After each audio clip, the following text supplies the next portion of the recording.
welcome to the Trap House Podcast. Thanks for joining us. If you haven't already, please like, share, and subscribe on all social media platforms. And now a quick word about our sponsors. We have Duke Traps with us. Check out duketraps.com.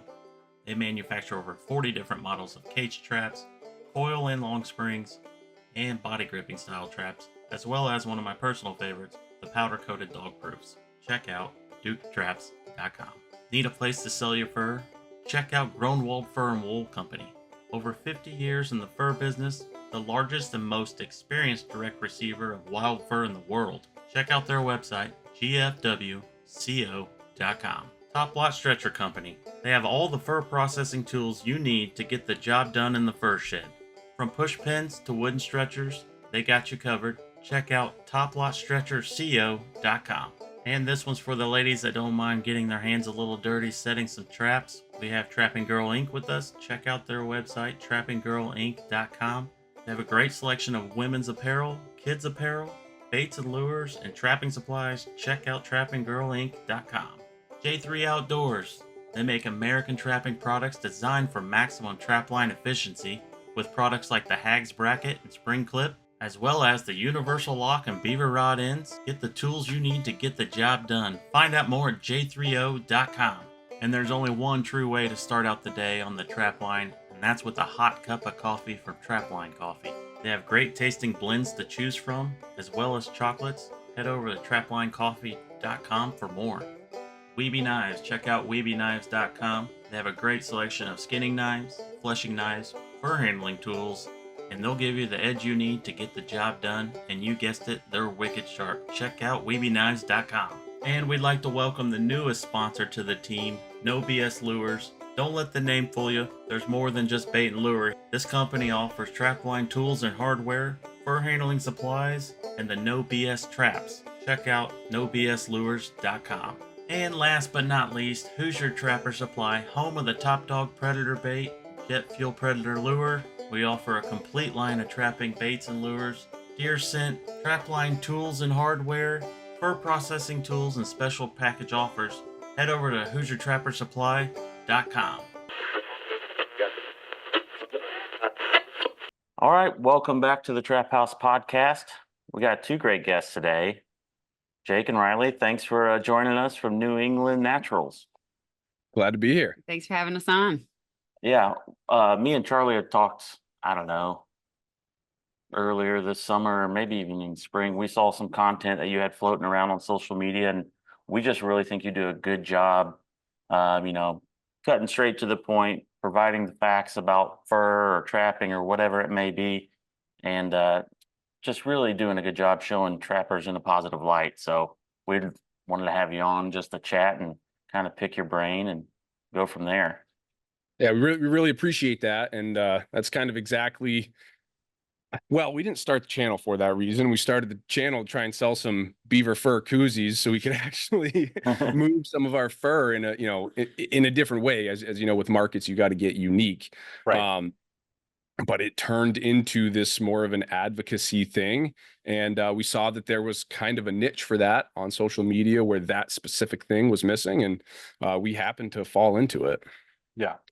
I'll also add to that social media is such a unique situation that you can get in front of so many new faces. And Jake always cites this fact that the number one thing that contributes to someone's opinion on trapping is whether they know a trapper or not. And I think one of the goals of their social media channel is to make people feel like they know a trapper, that they know Jake, they know us on the trap line, and that they can have a positive outlook on trapping because they know us and we're bringing them along, and we're really like reducing the barrier to get into trapping, because it can be a little difficult to know your local regulations and how to get going and all that stuff. So we're just trying to make it easier for people. Right. So that's interesting. I think Indiana kind of embraced the R3 program, which a lot of states have, and going to the original R3 day-long seminar, essentially, that was the state put on here. It was interesting that, so they weren't saying to avoid young kids, but they were saying to target this generally adults who have maybe have some financial resources, have found the time, have the immediate interest, but they're just kind of overwhelmed on how to get started. And they may not know. And then, and this wasn't just trapping, it was across the board outdoor activities. But yeah, once they feel like they are connected, and a few years ago, we didn't do it this year because we added onto our shop and we've just been kind of overwhelmed getting all that set up. But we did what we called a Trapper Summit here, and we had geared it. We weren't turning kids away, but we had geared it towards adults, and it was very successful. And we've eliminated a lot of the anxiety or hesitation to get into something because we kind of gave them a baseline on how to get started. So, and those types of events are so important because, as you two know, for you to go out and make a coyote set, it's second nature. But there are so many steps that start with purchasing the equipment, preparation in the first shed. Again, the regulations are immense. Trapping is the most regulated form of take that we have. And so if you have someone that's messed around with maybe just like general regular season rifle deer hunting, they got a deer, they enjoyed that local vor, providing for themselves experience, and they're interested in trapping, the jump from picking up a rifle and buying an over-the-counter tag to go deer hunt to making a coyote set is substantial. And so if you can help break down that barrier for people and just get them out there, help them make their first set, and then it's off and running. right. So that's what those events like that, we need to be doing more of those Right. as a community. And it's something that we've been discussing, possibly entertaining here in the Northeast as well. Yeah. Yeah. It's a great intro to it. And a lot of the trappers conventions do it, whether they be state or national, but it's still, usually it's like a 45-minute to an hour demo on something very specific. It's not like this start to finish, essentially, with walking them through, what they need to, how to prep it, et cetera, sets, location, the whole thing. So, yeah, I think that was, and you can get a lot done in a long day, or even a little bit, in 6 or 8 hours. So you can get through a lot of stuff in that amount of time. So, and I think what we've noticed from our social media is the interest is there. Yeah. We always talk about how trapping is a dying breed. And to be frank, I don't buy it. I mean, yes, by the numbers, is there a reduction? Sure. But the interest, I think, is substantial. It's just, how do you break into that? Right. And so, again, those longer form, handling a trap, setting a trap, like, this is not a dangerous piece of equipment. You just have to know how to use it. Those basic things, I think, help a ton for the community as a whole. Right. Right. And, getting caught in a trap is pretty much, that's just a given. So it's part of it. And, but these, again, they're not dangerous. You might get a little snap, but this idea that it's going to break a bone or break, it's about breaking down those misconceptions. Right. Right. So, I mean, since I'm much older than you guys. So since I was a little kid, traps are always portrayed as, giant bear traps with teeth. It's like, it's a terrible idea that people have of the sport. So, or, to get beyond that with just the average person is challenging, so, and what we run into, and maybe you have too, is like, just even people that hunt have just got this relatively negative idea of trapping too. It's not just because they're a consumptive outdoorsman means that they're going to be all in, so. Yeah, we saw that here in New Hampshire, 2016. We tried to initiate a bobcat season, and I mean, our bobcat population is extremely healthy. It's extremely robust, and our number one user group that came out against us was the deer hunters. Yeah, because they had this idea of, why would you kill an animal if you're not going to eat it? And of course, as we know, bobcat meat is really good meat. But even if you're harvesting that animal for the fur, that's okay. That is a renewable resource. And I think there's probably a lot of political things that went into that as well. But, sitting at public hearings and listening to deer hunters, these are supposed to be our group, and I think we're getting better even from 2016 till now. Right. I think Coloradans for Responsible Wildlife Management is doing a phenomenal job of bringing everyone together on that social media kind of large scale platform. Like, it doesn't matter if you're a cat hunter, if you're a trapper, or if you're a, black-tailed deer hunter, whatever it may be, like, we are in this together. I think we're heading that way as a community. Right. But yeah, it really takes everyone for this. Right. So just to relate to that, here in Indiana, we were proposed a bobcat season in 2018, went through a lot of the process, public comment, the whole thing. So in 2019, the governor basically just says, make that go away. There was just so much public outcry against it. So just here in 2024, it went through our legislature, and they basically required, it was kind of best case scenario. So the legislator, it went through both houses, it passed, the governor signed it. So they were requiring our Department of Natural Resources to have a season. So the DNR has all control over it in terms of, all the details of it, but they're required to have a season. So in 2025, we will have a bobcat season here in Indiana. Wow. Congratulations. That's awesome. Yeah. And, it's like, we're very fortunate to be able to go through that. And then you look at Colorado and what they're dealing with, and it's like, I've been hearing, maybe next year for a bobcat season. I've been hearing that for 12 years over here. Yeah. So it's like finally getting to that point. It's awesome. So we went through what you guys went through, which was very frustrating the first time. And I know Ohio went through it. They were unsuccessful as well. Illinois fought it for years and years, and they finally got a season, and Illinois is up against Chicago and some really, some pretty good sized urban areas, but they were able to get it. So it's not impossible, but it is. That's good to hear. It's never good when politics get involved in wildlife management. And here in the Northeast, we're in New Hampshire. It's a really small state, and so everybody knows everybody, which is good for some things. But politically, that can be challenging, especially when the data is there. But again, the governor says make that go away. I don't want to have to answer to that next time I campaign. Right. It's also like in the messages we're putting out on social media, because they are fact-based and science-based, we're really encouraging people to use those messages wherever they live, because we know these things are happening in every state, all across America. So kind of putting those tools in people's hands so that whatever's happening around them, they can kind of stand up for trapping and approach it from a science-based perspective instead of an emotional perspective, or what we see so many times at the State House. Right. I always think it's always easier to be against something than for something. And that's just human nature. And and then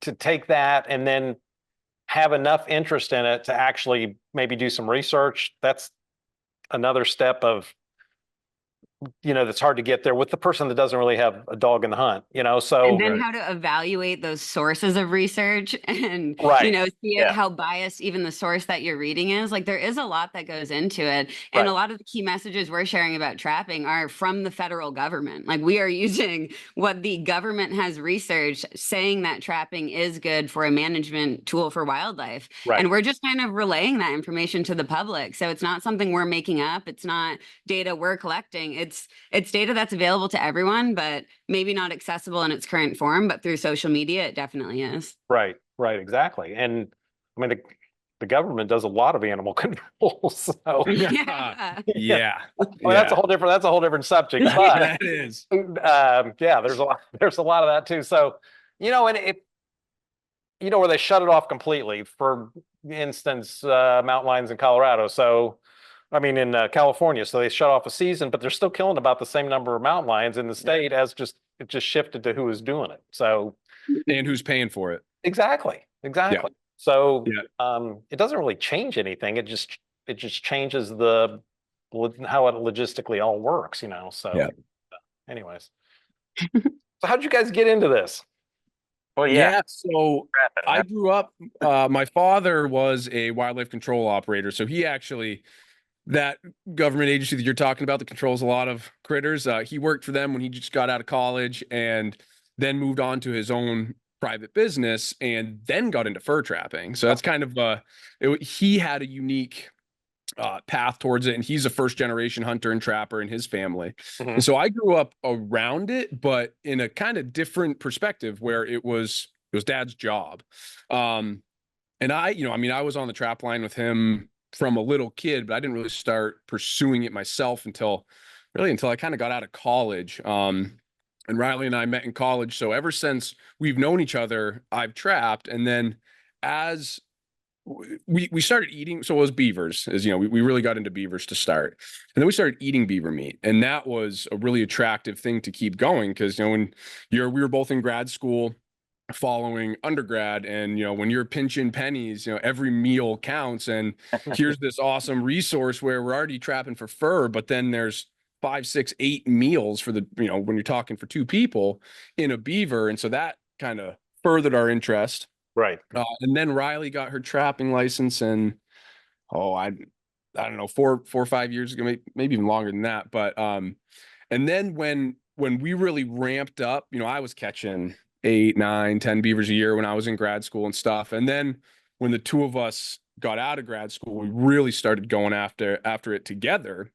And as a team, it makes, as you guys know, when you add one more person to your team when you're trapping, and your efficiency goes way up. It's also way more fun. Way more fun. with Exactly. people. Yeah. And so we started, I wouldn't with Chuck. so we started running, longer lines together and kind of putting more animals up. And the 2 of us have a personality that's kind of all in. And so we caught that bug pretty hard. And every year it was, trying to beat last year's goal. Yeah. But then New England Naturals morphed out of that in 2017. So I was getting my master's degree in wildlife management, and Riley's was getting her PhD in natural product chemistry. And so she had an interest in chaga, which do you guys know what chaga is? I don't. I saw that on your site, and that's actually the first time I had heard of it. So go Yeah, ahead. Yeah. It's a You like medicinal fungus that grows on birch trees around here in the White Mountains. It's very, very common. It's common kind of in colder climates throughout the world. So like New England and Russia, China, kind of these colder climates. And it has a lot of medicinal benefits. So it has great anti-inflammatory compounds and great antioxidant compounds. And when I was in grad school, I went a little crazy with just researching things all the time. Like I'd be in the lab all night long, just free research materials. Like, why wouldn't you use it? So I was researching the things I cared about, which were things like medicinal mushrooms, like chaga. And I found it absolutely amazing, the power of this fungus in the lab. So I really wanted to make that for us and for our family. So we started taking it, and then we accidentally made a 2-gallon batch of chaga tincture. And we were like, oh my gosh, what are we gonna do with all this chaga? So we started an Etsy shop and called it New England Naturals to sell chaga. And that's how it started. And then we kind of just started adding to the repertoire of what New England Naturals was. And then when we started going hardcore into fur trapping, we 1 year sold our fur pelts into the market, and we got such little money for them. And we were like, no, we need to find another way. There's got to be a better There's way. got to be a better way. So then the pandemic hit, actually. This was what shifted our business. The pandemic hit, and Jake and I actually ended up selling fiddlehead ferns, which, are you guys familiar with fiddlehead ferns? Yeah. We were selling fiddlehead ferns on the side of the road and got enough money to buy a fur sewing machine, and then started sewing with our fur sewing machine, and then started selling these products on our website. And I guess the rest is history. We've been sewing products ever since. What? That's awesome. That's awesome. I love Yeah. Yeah. Hey, So you're it was, realizing was- what's there. That's what I love about it. From the mushrooms to the beaver to all of yeah, it all kind of came together. And so I think it was 17, we sold our beavers into the market. We had caught, I believe it was 16 that year. So proud, right? Was just getting into fur handling. Finally, the first 3, I'm sure they were, chock full of holes, but finally by the end of that season, had a couple beautiful pelts. These are your prized possession. And we took them to our fur buyer, and we averaged 8. I was gonna say, and he offers $8, and you're piece? like, Yeah. did you forget a number? Yeah. 88? No, just 8. Okay. And so that was pretty soul crushing. So the next year we sent, I don't know what the next year was, 2024 beavers. We sent them off to a tannery And that's kind of how this started. It started small. And again, it started with a beaver koozie. So that was, we were able to, once we had the sewing machine, it was a simple thing to create. We could make a beaver koozie, and we sold enough to pay for next year's tanning. And it kind of grew until 2022.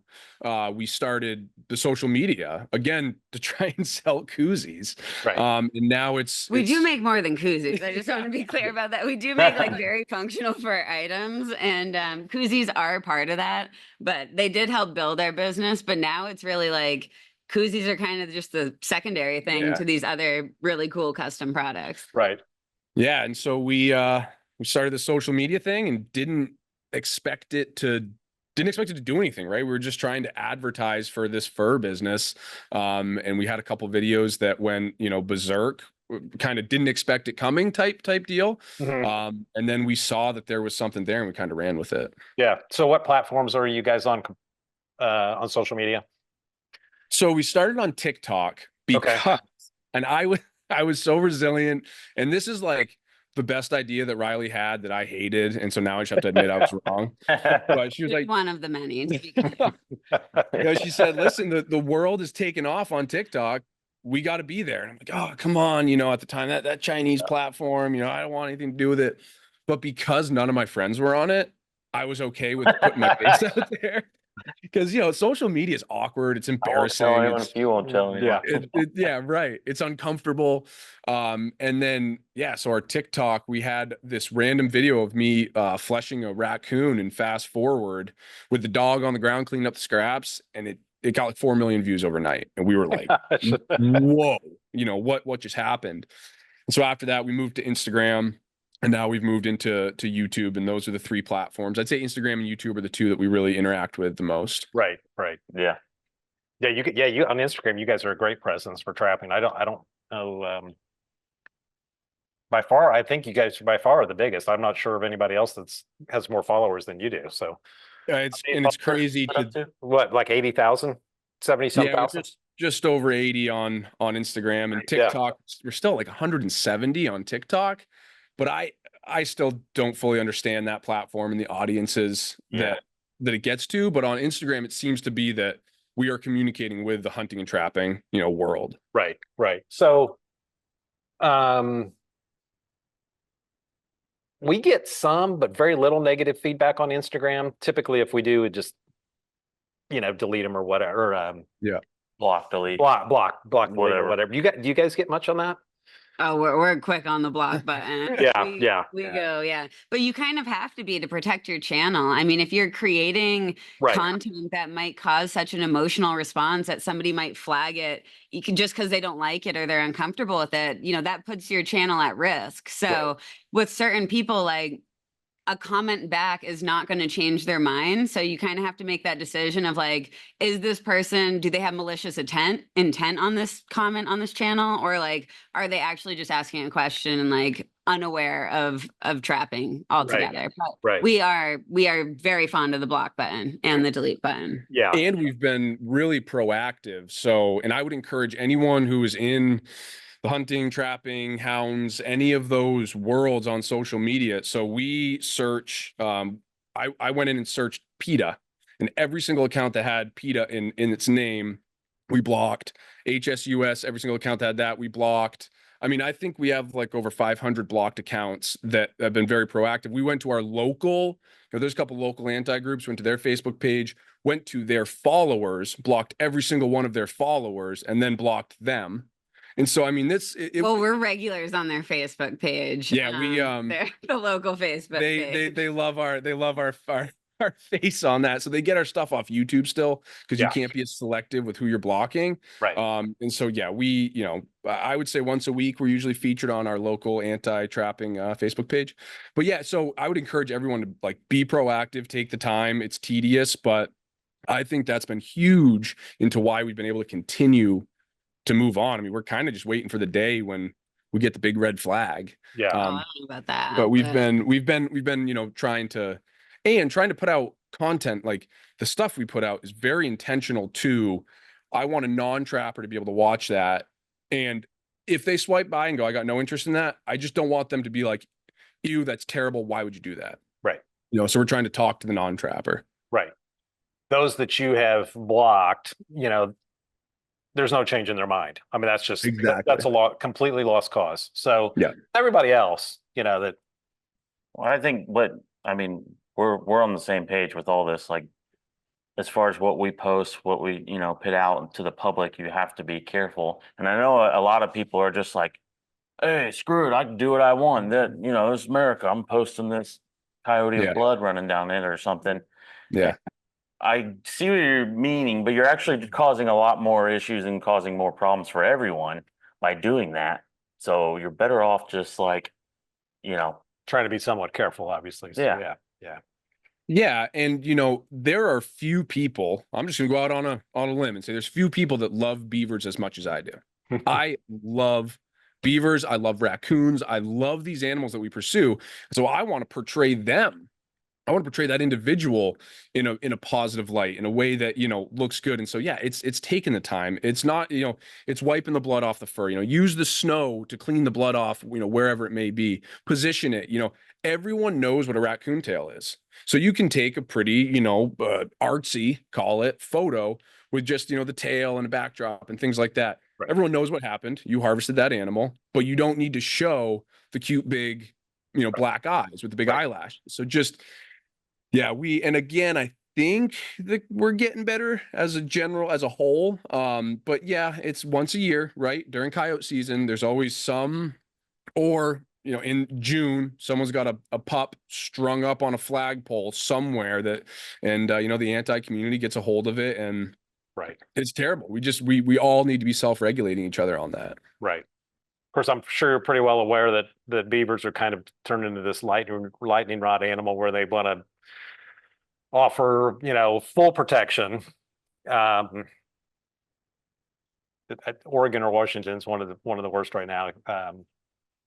And just because of the environmental benefits that they have, but Right. like most things, they've taken that a bit of information and just given it some sort of blanket knee-jerk decision, essentially. So anyway. We live in a system, and we live in a system with beavers. Right. We need beavers on the landscape. They are, you'll hear the term ecosystem engineer, and it almost gets like greenwashed because people use it so much, but they are vital to our waterfowl populations. They're vital to our amphibians and all of these different things, but they're also a rodent, and they're pumping out 4 to 6 young every single year. Right. And we are humans, and we have infrastructure. We have roads. We have houses that are close to waterways. There's going to be conflict. And so we need beavers, but we also need to trap beavers. And there's somewhere right in the middle of that's perfect. And like everything, there's a black side and a white side. Well, the reality is gray, Right. but you're only hearing from either side. Right. That's a good way to put it. So yeah, exactly. And I saw a thing, it was on the CBS Sunday morning show, and they had this segment on beavers, and this woman was on there, and she was like, there was a beaver dam, and they were diverting the water with this pipe system or whatever. Probably, who knows what that cost, and it would have just been much easier just to control the beavers and Yeah. it was just kind of the thing that bothered me on the segment was they didn't really talk about alternatives for the issue, so it's kind of obviously pretty biased or one-sided on that. But and so I do have some perspective for how much those cost. Those pond leveling systems have become very popular around us, and they're running $4,000 to $6,000 a piece to install. And the whole idea is, right, we put this in, and it's going to keep the water where we need it, and so we don't have to kill the beavers, and our bike trail won't get flooded. And that's all well and good, and it might work for a year, and it might work for 2 years, it might work for 5 years, but in 5 years, that family group has pumped out, when you start talking exponentially, 40, 50, 60 offspring, that where are they going? They're going just down to the next culvert. And so you end up with series of 10 of these in a row. And my question always is, who's coming in and cleaning up that plastic and that metal that you're putting in our wetlands? Yeah. Because they have a lifespan. A big water event comes through, they get tangled up and torn, or the beavers figure out a way they just build another dam beyond, whatever it is. Well, now you have this big mess of metal and plastic that's out in our wetlands. And boy, I'm pretty environmentally friendly. I don't want that just out there rotting away. And so that's where, beaver deceivers are great in certain situations. So is trapping. And so if we can look at these all for, management tools in the wildlife realm, that's great. We got a big toolbox full of a bunch of tools. They can work together. And that's, I'm constantly trying to get that message out that there are so many ways to manage beavers, but trapping is very efficient at being one of those tools. Right. I liked your message the other day. Just you were this is related but unrelated. So you were talking about fake fur, and it's like, Oh yeah. in the time that this animal's already been replaced in the time that came up with this coat. So I mean, that's just an awesome analogy that they replenish themselves every year. So We actually have an experiment going on right now with a piece of fake fur and real fur outside, and we're seeing how long they take to break down and return. So stay tuned for that. How do you have it? Is it just in the open air, or is there like a little bit of dirt over it, or just completely exposed? We just clipped it to a lanyard or a piece of trapping wire so that it can't get tugged off or anything. And we just put them at the base of a tree next to each other. And we're going to see, it's a piece of coyote fur and a piece of fake fur. And how long does it take for that coyote to break down?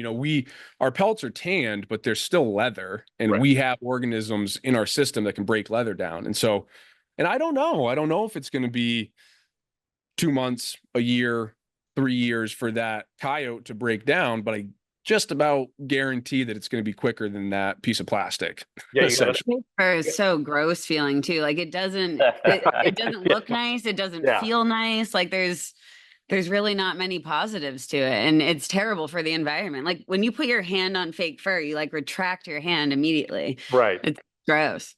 So you What a think shame for them to be comparing a beautiful coyote, right? And then they have this fake fur ruff. I mean, what a disgrace to the animal. If you're going to I portray know, it, at I least know. make it beautiful. why? Yeah, I was always kind of like, why try to duplicate something that's already there that is completely, essentially green, sustainable. Anyways, yeah, it's kind of mind baffling. So how the perspective on all of that, But those whole ideas, the sustainability, all the buzzwords, and we use them because you have to, but they're buzzwords.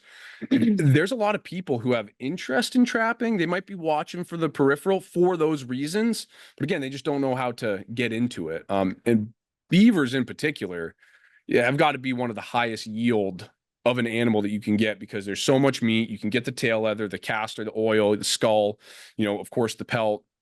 And I always say, people say, oh, what do you do with the rest? And I say, well, I give it back to Mother Nature. Because there isn't a bit of a beaver carcass that goes to waste. no. Nothing gets cleaned up faster than a beaver carcass. Yeah. And so we actually have some people around us, some younger folks that have gotten into it. We've taken out on the trap line and catch a beaver, they catch 2 beavers. Cool. That's great. They're really into it. They get those pelts tanned. Well, they're more into it for the food. They want to catch another beaver because they want to eat it, but what do I do with my 3rd, my 5th, my 6th pelt? So we find them saying, hey, do you guys want our fur? I really want to catch a beaver for the food, for the meat, but I don't want to waste the fur. And so it's just this different perspective on trapping that we hadn't considered until we saw it. Right. We talk about it all the time. All these younger people, they don't even ask what the fur market is. They don't ask what the fur prices are. Nope. They just want to go catch stuff, have some fun. Particularly when they get done deer hunting or whatever, and they got the rest of the winter left, and they just want to spend it outside. And it's it's just a great activity. And of course, then we've got the guys that want to control critters on their deer hunting leases, or or for nest predation, or whatever. But so. No, I love the idea of it getting you outside in the winter because, we live somewhere really cold and a lot of people we know aren't very active in the winter, but it's when we're the most active by far. Right. And we've just seen some of the most beautiful, relatively untouched landscapes that we've found because there's beavers there. And just like kind of looking over these ponds and being like, wow, this is absolutely incredible. And that's the, you know, quote, fun part about trapping. It's not fun because we love killing animals. It's fun because you get in these amazing outdoor environments and you're harvesting food. And it's, you know, if you have someone with you, then, you know, it's even more fun because you have good company. But the whole experience is just, it's wholesome. It gets you outside. It gets you, Right. you know, more connected to nature. And in winter, that can be really, really difficult. Right, right. There was, yeah, it's that entire picture, and most people will never, you know, or a lot of people don't get it, and won't do this. But I remember still when I was in high school, like freshman, sophomore, trapping before school. You know, it's pitch dark out, of course, and I remember just right down the road here at the creek, flashlight in hand, I'm by myself, trapping by myself, walking up the creek, hip boots on, and there was this little, just a little screech owl, and that thing, I would be there every day, and it would kind of follow me along. He was very curious. Oh, I hear, that's you know, like interesting. 50 years later, and 50 years later, and it still sticks in my mind. Just be in the dark, and he'd be waiting down there Yeah. for Oh, that's so every day. cool. So, you know, Did but you name him? I didn't name him. Yeah, you know, we've often referred to that, what Riley just described, that lonesome beaver pond, the two of us, the snow's falling just right, you know, the mountains. It's a religious experience. Yeah. I don't know how else to describe it. You get a feeling that comes over you that the words don't really, you know, and I don't Right. want to sound too cheesy, but like it's what attaches us to the land. It's what attaches us to that animal. Right. And I think people once they experience it, it's this whole question of, well, why would we ever get rid of that? But if you never have experienced it and you don't understand it, you know, it all comes back to what you said. It's a lot easier to hate something that you don't understand or that you don't Right. know. Right. We had talked about trapping as compared to most outdoor activities, and it was just like, you're there every day for whatever time frame you are, and it's like you're just closer to all of it. You're closer to nature. You're involved in it. Whereas, and the average person that maybe just walks through or hikes through or whatever, and not that there's anything wrong with that, but I just feel like we just have a much closer connection to it. So. Yeah. Well, I think also part of it is like, to be a good trapper, you kind of have to think like an animal and really evaluate landscapes and kind of feel that deeper connection to your environment. And Yeah. it's, you know, similar to like hunting too. Like you need to be able to look at it from an animal's point of view. And I think that's kind of part of that religious experience too, is kind of going back to that like primal instincts and Right. figuring it out like a puzzle almost. And then the next day, you know, being either rewarded or learning a lesson and moving your traps and doing something differently. Right. Exactly. So there's a statistic, and I'm not gonna remember the numbers exactly, but the average number of days that a user group spends doing their activity. And for anglers, it's something like 16 days a year. I think hunters, it's like 16 days a year. Anglers 13, hunters 16, and then trappers, it's in the 40s. Yeah. And so the pitch that I make is, if you're a landowner and you allow these activities to occur on your property, who do you want on your property? Do you want the person that's stopping in every now and again? And again, I'm not saying that's bad, but the trapper's there every single day. They're going to notice if the gate is tampered with. They're going to notice that there's a new couch that someone threw out on the side of the road. Yeah. They're going to notice that, geez, there's something weird going on with the coyotes on your property. I'm seeing a lot of mange. You know, they're a lot closer and more attached to the landscape and to your property. I mean, they're stewards of the land, right? And so I found that to be really interesting. I mean, we did out our numbers last year. We had over 500 trap nights for beaver, just for beaver. And I mean, that's, you know, again, out there every single day on these landowners every day, reporting back, giving a sense for the wild. Hey, we saw fisher tracks crossing this beaver pond, and that's really cool. You know, you have fish on your property, and those types of things are really exciting for people. Right. Explain trap nights for those that don't understand that. Yeah. So, and that's a really good point to make. So a trap night is, it's a way to measure the success, or it's a way to measure population index. And so I know that's a fancy word, but essentially if I put out one beaver trap for one night, that's one trap night. And then I'm going to report to the state biologist how many beavers I caught in that trap. So if I caught one, it would be one for one. And once you span that out to say 100 trap nights, and I caught 40 beavers in those 100 trap nights, okay, there's, that index of 0.4.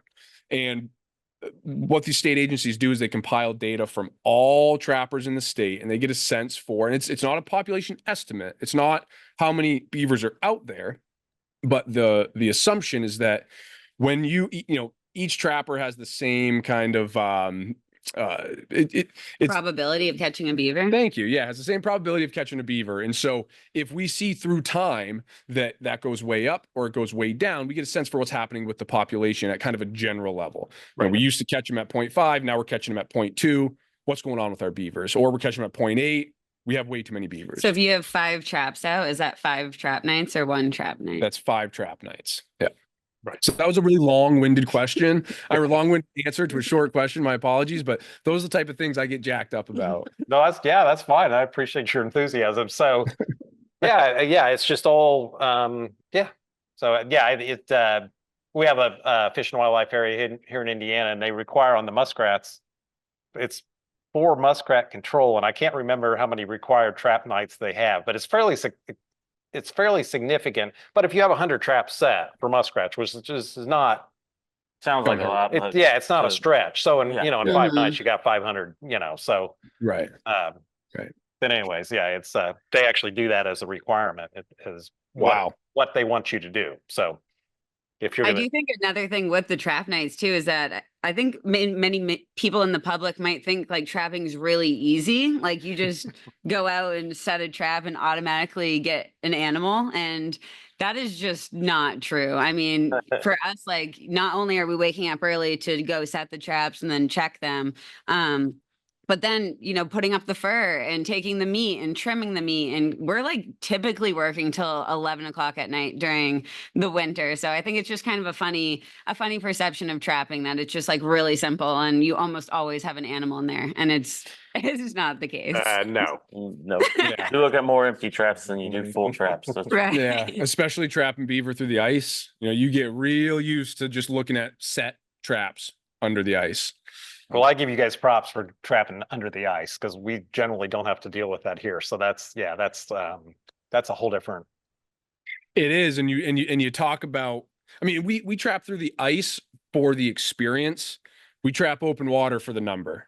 So that's, and it's funny because Riley and I were both really into trapping, but we have different values with it. And so Riley's with me. We're together every day when we're trapping through the ice because it's just, again, it's that experience. But once open water hits and my eyes glaze over and I'm like looking for some numbers and I was like, okay, do your thing, have fun, because it's just I like low and slow. and that's where everyone can find something from trapping. You can go hard, you can go light, you can do it through the ice, open water, or with coyotes, there's all the different variabilities in the season and things of that nature. And so there's just so much opportunity for different people that are looking to get different things out of it. Or like muskrat trapping. Like if you have a canoe and you love being out on your canoe, like maybe try getting into muskrat trapping because you can combine both of your hobbies. If you love hiking and walking out in the woods, maybe some sort of canine trapping would be more fun for you. Right. Yeah, we did the muskrat. It's a big marsh here in Indiana, and we did it in kayaks, and it was just a canoe would have been more efficient, just as far as hauling equipment. But it was just fun. I mean, it was just Yeah. We just had a really good time, and we caught quite a bit. So Yeah. it's just so Riley. So what was your initial perspective on all of this when Jake's introducing you to this? I'm assuming Jake was the trapper initially, and Yeah, I did not grow up trapping at all. I grew up doing a lot of like foraging and gardening, but I was not a hunter. I was not a trapper. But I was also kind of introduced via Jake and his father, Paul, who are both just very amped about trapping and just like want to teach people. So I love learning. So I really just started by just learning and watching. I was just fascinated with how quickly they could skin a beaver. You know, it looked like it was just, you know, so fast. And then the meat, as Jake's saying, really transformed my mind around it, and really just like learning to trim meat and having that as an additional resource. I remember somebody once came over and I was like, you know, elbow deep into trimming meat, and they're like, "Oh my God, how can you do that? Like, aren't you like disgusted by that?" And my opinion on food has always been like, if you're gonna eat something, you should know where it comes from, like whether that's your own hands or just being aware of the source. So for me, it was just refreshing to have an opportunity to harvest my own meat and be part of that process. And I love the way the meat tastes too. So, you know, just being part of that kind of started to shift my brain a little bit about, you know, sourcing food. And we grow a ton of food now. We've been not only scaling up trapping, but like we both hunt now and we have a huge garden. So just trying to add to the amount of food that we harvest ourselves. That's really my main goal with it, is to be more self-sustaining with food. And I love working with the fur too. I have a very like creative mind. So I always want to create like really unique fur products. Jake shuts down like 40% of the ideas, but See, there's Riley? probably a whole niche out there for that.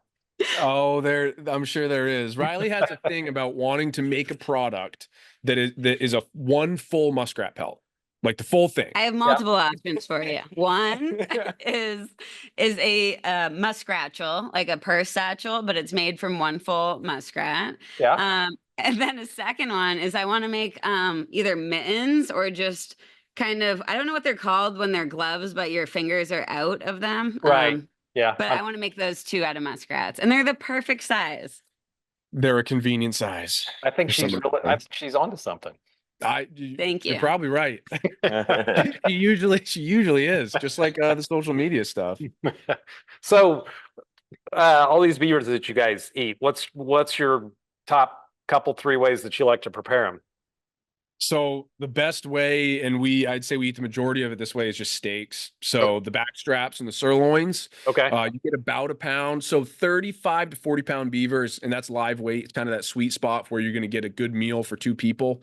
Once you get up into that high 50s range, I mean, that's a real big chunk of meat. But so we take the back straps and the sirloins for steak, and we trim them up and we freeze them. And so we have just a whole section of the freezers, just beaver meat. Okay. And I then usually just marinate that. And sometimes I love pairing it with mint chutney and just Mhm. like mint in general. Mhm. I compare beaver very similar to like lamb. It's so rich in color and flavor.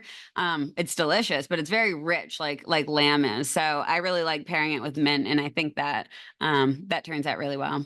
And I'm assuming you're removing all the fat from the beaver? Yeah, we trim it down quite a bit. The back legs, so then we pull the back legs off for roasts, and any pulled pork, pulled beef recipe that you can find is friggin' delicious. I mean, it's so good, you know. But with that, we're trimming the majority of the fat off, but we don't have to be quite as picky. But on the back side of the beaver leg, so like if you're holding the knee in your hand and you're looking at the back of that beaver leg, you got to cut down in between to get down to the femur, and there's a pocket of fat with a gland in there.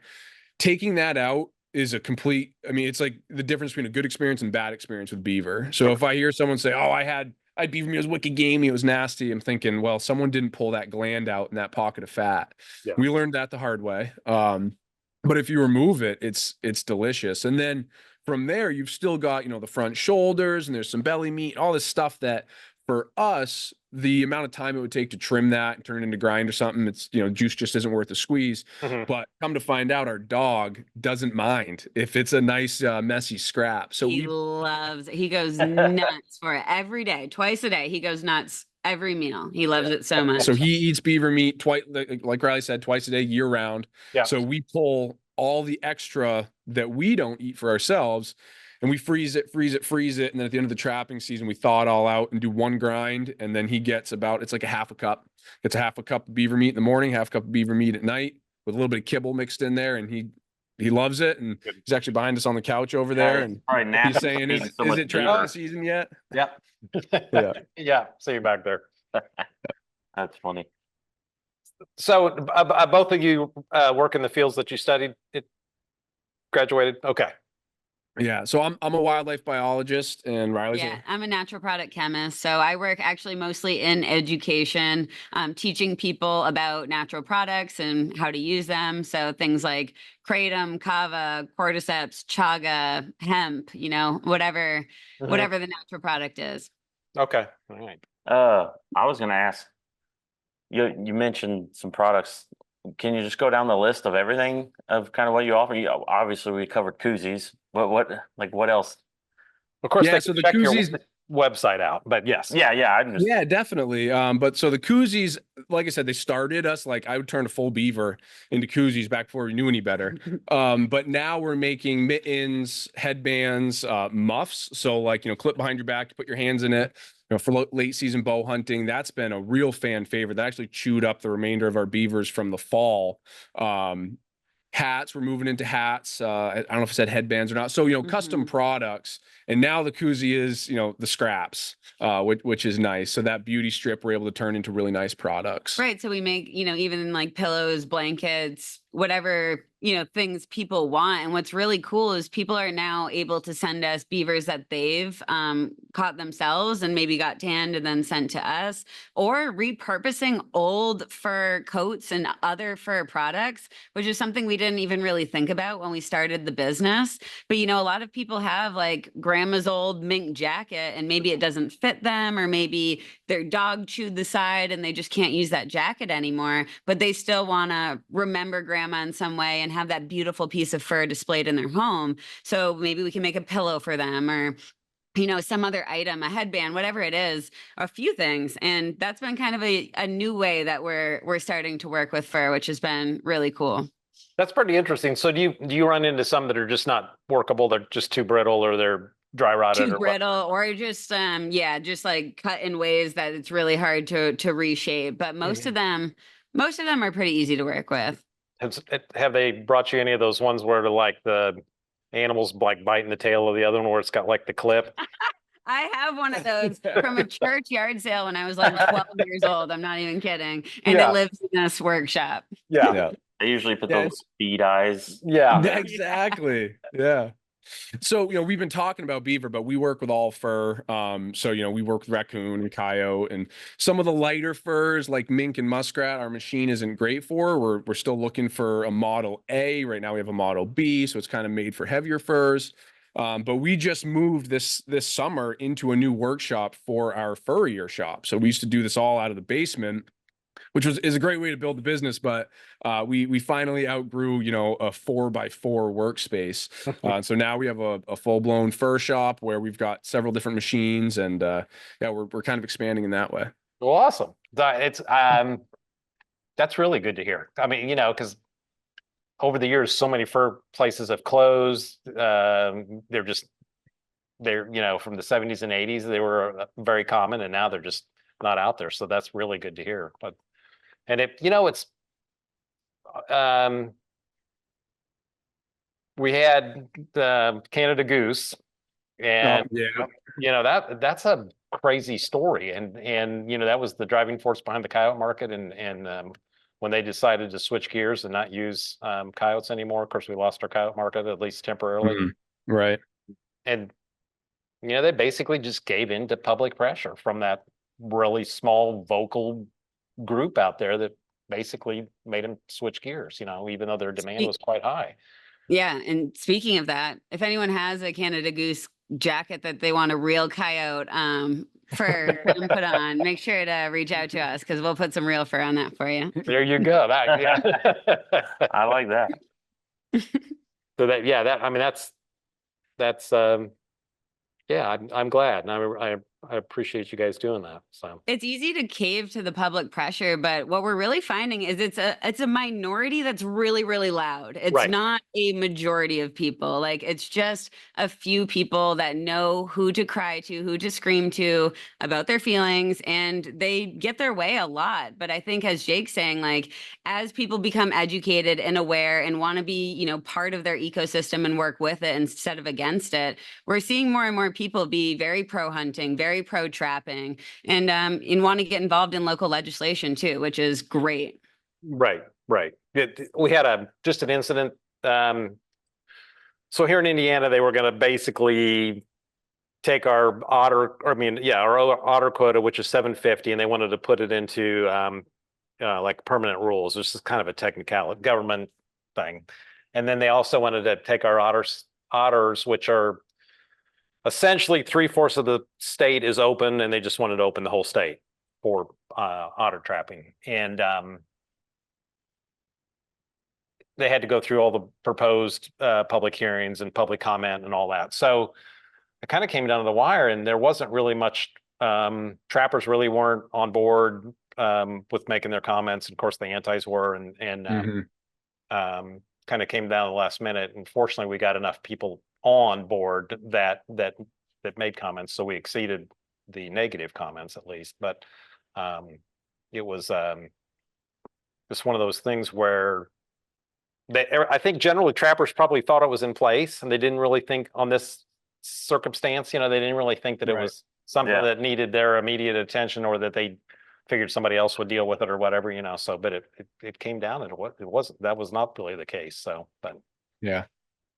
And it's hard to tell because admittedly, the social media that I consume is all this stuff that we're talking about. So it's hard to tell, the reach that some of these things that I see every day are having. But I really feel like there are some organizations like CRWM that are showing us that you need to be vocal. Like there's no situation where anyone can be quiet and within the trapping, hunting, hounds community. Like we all need to be putting in wherever you can, right? Like if there are ballot initiatives, there's only so much that we can do in other states, but we need to do what we can. Right, exactly. It's so important. And I think in Colorado, what they've done and what they've accomplished, and hopefully with their ballot initiative that goes the way we hope it does, right? But they have definitely with Dan Gates, they have definitely done an awesome job out there. And if they lose, they will know that they gave it everything they had. Absolutely. To not. Yeah. So, when they lost trapping back in the 80s, which was really hard to believe in Colorado on a ballot initiative, I want to say it was like 85 or 86. It was a long time ago. And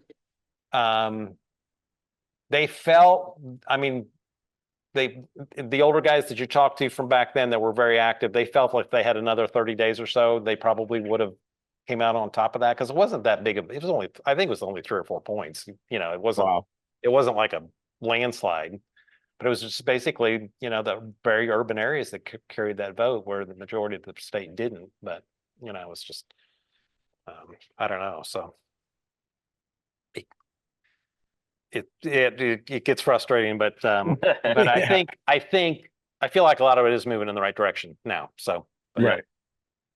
And we've got several other groups out there that I think work pretty well on our behalf. And so of course, the Trappers Associations, Fur Takers, and National Trappers, and absolutely Howl for Wildlife.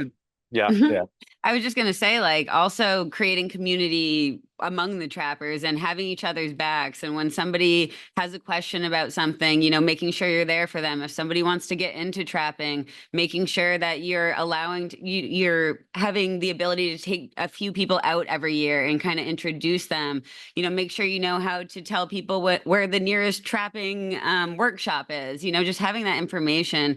Trappers do need to stick together and, not be our own enemies sometimes.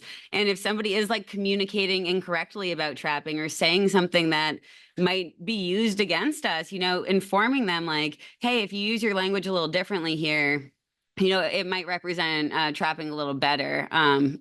People want us to say things that they can use against us. Oh, sure. So just having each other's backs and looking out for each other is really important. Right. Yeah. Great. And, it's hard to be a mentor. It's time consuming. It slows you down. It's going to get in the way of production. And, it can be tiring, to be frank, but it is so important that every person, when you have the opportunity to be a mentor, that you take that opportunity. You invite the person to the fur shed, you put them on a pelt. Yep. They're going to put holes in one of your beavers, in one of your coyotes. They're going to do it. But donate that coyote to the cause, donate that beaver to the cause, you know, and teaching fur handling, you know, more than just the trapping, teaching the fur handling and all those types of things. And to Riley's point about terminology and communication, that's something we put a lot of emphasis on. And I call out my fellow trappers, you know, there is no such thing as a drowning cable. It doesn't exist. Beavers don't drown. It's a submersion device. It's a submersion cable. Mhm. And so using that terminology, people hear a drowning, you know, a drowning cable. Oh my gosh. They think of themselves drowning. that's- Right, That emotional reaction to themselves drowning. But when you understand the biology of the beaver and you understand that that's a, you know, it's reaching that, it's dying via CO2, you know, just being in the bloodstream, and underwater is their safe space. So that animal is underwater in their safe space until they pass out. It's not breathing in water and this big horrendous thing. So using a term like a submersion cable or a foothold. It's not a foot trap. It's not a leg hold trap. It's a foothold. It's holding that animal by the foot. It's all it's doing. Right. And it can be a little funky to incorporate those things into our terminology, but I think it's so important. And again, you know, you'll only hear us use those terms, and someone will say, "What's a submersion device?" Okay, here's my opportunity to explain that to this person, and hopefully, you know, get them to start using that type of terminology. Right. That's a great point. And to be honest, I think you're the first one I've heard use that term for that. So Yeah, I'm sitting there thinking, it took me a long time. I've been around trapping for 20 years now. Mm. It took me a long time to get rid of, use the word leg hold. Yeah. Mm. Yeah. Now I'm about using foothold, but never really thought too much about the drowning cable. Yeah. So now I will. yeah, that's a good one. And of course, you still have, you know, older guys come in and say steel jawed leg hold trap. You know? I know. That'll probably still happen. Yeah. For a while. So with all your followers, I'm sure the majority of them are trappers. Or do you have a handle on that at all? I get some hilarious comments sometimes of just like, how did I get here? Or Yeah. just like, I don't know what's going on, but I'm gonna Right. follow anyway. Yeah. So I think there's a difference between our followers and the people that see our content. Because we've got a handful of videos that are in the million, you know, arena. And so I think one of them it's me boarding a beaver, or well, we use hoops, but you know, tacking out a beaver, and it's got like 34 million views. And so no, those are not trappers. Right. Probably 30 million of them aren't even hunters, but it's, you know, for them, they're there for that part, for the entertainment. And again, to Riley's point, the, you know, the beaver jokes in the Right. comments are Right. hilarious. Right. And we welcome them because it's pushing that video. And at the end of the day, Content. there's 34 million people who saw modern fur handling on their social media page. Right. Wherever they go from there, they saw that it's still happening and it's on social media. Right. But as far as our followers, I bet the majority of them are not trappers. Yeah. Kind of. I get the sense probably a lot of hunters, a lot of people that are interested in like I think we see a lot of interaction from like survival accounts and you know, getting back to nature accounts and stuff. Yeah, a lot of homesteaders. But just because, you know, if you were to break down 80,000, if you're just to take a sample of 80,000 people offline, you only have a small portion that's trappers. I think that's probably relevant in our followers as well. Yeah. Which Yeah. brings it back to why we're trying to communicate to the non-trapper. And we love having the trappers around, but to be frank, you know, we're not trying to convince them of anything. All of our trapping friends they're gonna buy their license next year. They're gonna go and do it. But it's that fringe that we want to get our message across to. Well, you're doing a great job. And hopefully you do have a high percentage of non-trappers. So, because otherwise you're just preaching to the choir. Right. So, I mean, Well, yeah, we always put it like, you know, the black and white and the gray thing. Well, you got one side that's anti, can't change their mind. The other side is us. Look, we're always preaching to each other, trapper on trapper. And it's all the people that don't know, that may be curious, never really thought about it, or they're on the fence. If they just see a little bit and see you speak about a certain thing a certain way, then as long as they're not against it in the end, you won. You know, Right. And that's just it. I don't need every person that watches our video to go out and buy a trapping license. I'd love if it happened, but what I need is that need them to when buy that a ballot initiative, when that ballot initiative comes up in their state, I just need them to go, oh man, well, I saw on social media that, trapping is good for wildlife management. No, I'm not sorry. I'm not going to sign that as they're walking into the store. If we do that, then we've won. Yeah, yeah, Absolutely. exactly. So if you had to give just to the average person some talking points for pro trapping, what would your Mhm. top 3, 4, 5, you know what I mean? Just So fortunately, we don't have to come up with that because AFWA, the Association of Fish and Wildlife Agencies, has got a playbook. Their Trapping Matters, Google Trapping Matters Workshop or AFWA trapping information, and they have got everything you need. And so we say this all the time. We're not coming up with these talking points. We are reporting what the experts have told us we need to say. And so the big things in that are trapping does not negatively influence wildlife populations. We do not trap the species that we trap are abundant. Trapping regulations are put in place by wildlife biologists and they're enforced every day by conservation officers. This is a highly regulated activity. And 2 is that, these are renewable resources. And sorry, that's 3. I mean, I could keep going, but another one is the amount of money that has been put into making our equipment humane and safe for wildlife. Yeah. So we've spent over $40 million on developing best management practices for the traps that we use. And there's a whole list of BMP approved traps that exist out there. And I would encourage someone who's getting into a new species or wants to trap something new to go and look at that list before they go and purchase a trap and buy traps that exist on that list. So, those are kind of like the key talking points. The species that we trap are abundant. It's a highly regulated activity and it's very humane and it's a well-studied activity. Yeah. Those sources that you just referenced, I don't know if it's just coincidence or what. I could tell you're a biologist, but just from those, because that Jerry Ann's very good about right. pushing those. In fact, they even had pass out cards that you can stick in your wallet. Does that sound familiar with those key Oh points? yeah, I've got a stack of them on Yeah. my desk. Start And, passing them out. Yes. Yeah. And what I do is I pass them out to decision makers. So, when you meet up with that, the game program leader at that public hearing about bobcats, hand them that card and say, hey, if you don't mind, just take a look at these and, keep this on your desk at work. Those types of things. And I don't know this for sure, but I assume that if you reach out to AFWA and you say, hey, I'm interested in getting a stack of those cards for X, Y, or Z, for my school classroom, for my whatever, I'm sure they would send them out to you in a heartbeat. Yeah. Yeah. I'm sure. And I think it's important to just emphasize how much science and research is involved in trapping, because I really don't think people understand that. As Jake's saying, the millions of dollars that go into the best management practices for these animals, and then the populations of animals that we're trapping continue to be monitored by wildlife biologists, so we have a better grasp on those systems and the population of animals. So it's not just like a free-for-all out there where you just set a trap wherever you want and hope for the best. Even the location that you set the trap is, highly regulated. Right. Exactly. That all kind of comes full circle for me because I didn't grow up around any of this. As a teenager, I met Charlie's daughter. He owns Hoosier Trapper Supply, of course. And, I started learning what he was doing. Where I was working, they were having a problem with a beaver in a ditch. A beaver was the very first thing I ever trapped. And the only reason I went is she's like, I'll give you $200 to take care of this problem. I'm like, hey, I know the guy.